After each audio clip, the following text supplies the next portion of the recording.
The Starfox team pulled into the docking bay of the Great Fox, Rob immediately running a scan on the R-Wings for damage. Fox hopped out of his aircraft, barely able to take a step.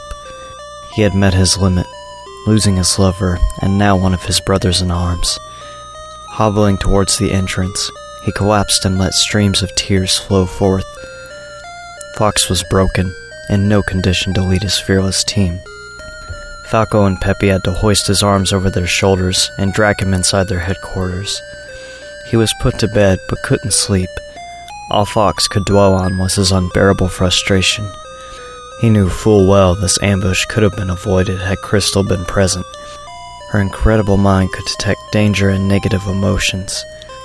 She could sense them as naturally as a normal person detects heat or cold. Fox blamed himself entirely for Slippy's death, quickly descending into a deep depression. As the next couple of days went on, Crystal quickly found work as a mystical psychic. It wasn't her work of choice, but she was broke and needed funds to refuel her R-Wing so she could move on to a new place. Her kind was extremely rare these days, so she was highly regarded on starway stations.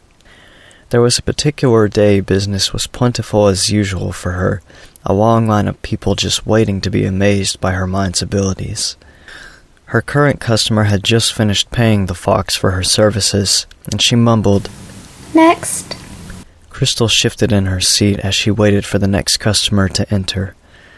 Much to her surprise, Wolf walked into her booth, which was decorated with all-seeing eyes and mind-enhancing scented candles. "Do they really pay you enough for this?" he asked with a smirk. Crystal was shocked to see him, but quickly asked, "Why are you here?" "To make you an offer, something I think you'll like." Crystal scoffed as Wolf sat in front of her. "As if you could possibly capture my interest." "Oh, but I can. I have something that will unlock the true potential of that mind of yours." Wolf pulled a metal headband out of his pocket. "This can help you achieve further stimulation of your sixth sense, become even more powerful than you are now." "And this is supposed to amaze me? How?" Crystal asked, crossing her arms.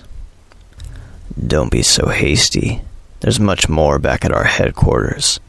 With our advanced technology, you could become so powerful people would regard you as a god." Crystal felt a tinge of weakness. She had always wanted to be strong with her telekinetic powers, and felt she had failed in doing so since Fox discharged her from the team. "We can also help you show Fox how valuable you are, that he shouldn't have let you go. If you take my hand, you can become everything you've ever wanted to be." Wolf held out his paw invitingly. "Maybe I could give it a try. Just once." Crystal's mind scrambled to make a choice, not trusting Wolf, but also feeling very rejected and tossed aside, yearning to prove her worth. "All right, I'll do it," Crystal said, shaking Wolf's hand. "Wonderful. Follow me. The new you awaits." "So, this is where you've been hiding?" Crystal asked, looking around at planet Venom. "How do you like it?" Wolf asked as he brought his wolfen further down. Ground level looked horrendously bleak and lifeless. It was as though the entire surface had been wiped out. Not even the slightest vegetation existed, only endless dead soil. The air had decayed into a thick green haze, polluted beyond repair. "This is what you have to do to live in the shadows," Wolf said as they drew near Andross's abandoned temple. "You must throw away a life of privilege and luxury to remain unseen." Crystal eyed the temple as they approached. It had been deserted for years, signs of damage from the famous Starfox invasion still showing through the oxidation and erosion. Half of the fortress lay in rubble from the explosion that occurred after Andross's defeat. Though the hideout stood in extreme disrepair, much of the interior was still usable. Wolf piloted his wolfen through the crumbling entrance, into a room where all of his team's aircraft stood lined up in a row.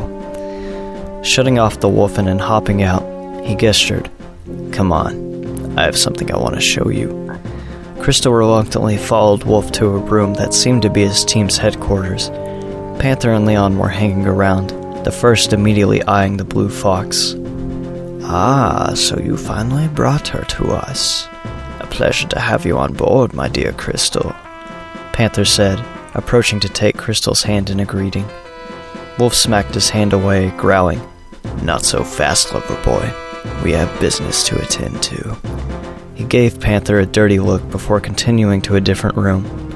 This one was much smaller and appeared to be an armory, with weapons decorating the walls and shelves. "So you want to be stronger, Crystal?" Wolf asked as he held the headband again. She nodded, timidly answering, Yes, I do."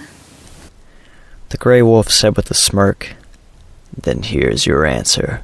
It's called the X-32. It's an amazing piece of technology that amplifies psychic and telekinetic abilities. It can unleash your powers to their full potential, make you unstoppable." Wolf clenched a fist as he ended his sentence.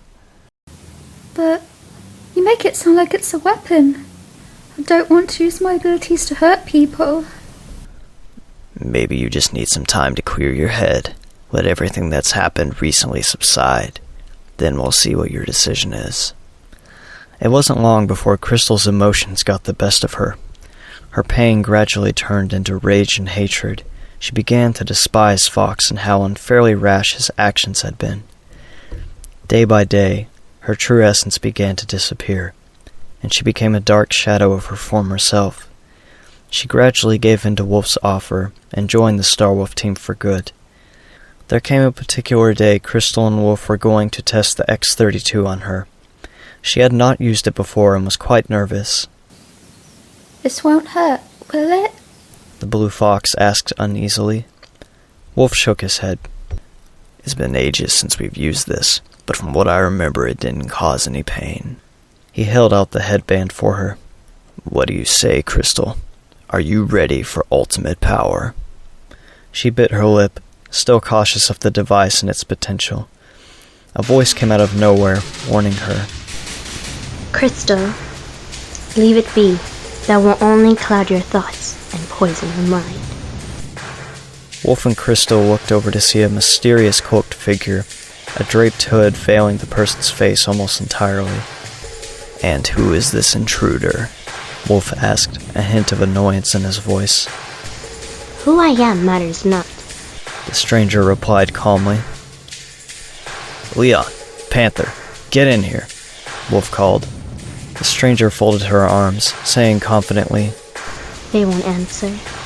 They're sleeping for now." Wolf gritted his teeth, growling in frustration. "Crystal, Fox wants you back." The stranger held out her hand.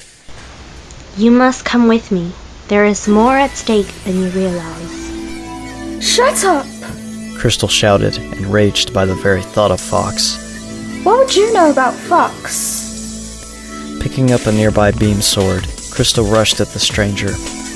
Activating her weapon, a light blue beam of energy extended from the metal hilt in her hand. As the vixen quickly approached, the stranger did not move. Crystal swung her beam sword fiercely, but missed as her target absent-mindedly stepped just out of reach. "Predictable, as is your anger." Crystal lunged forward with a series of quick slashes, all missing once more.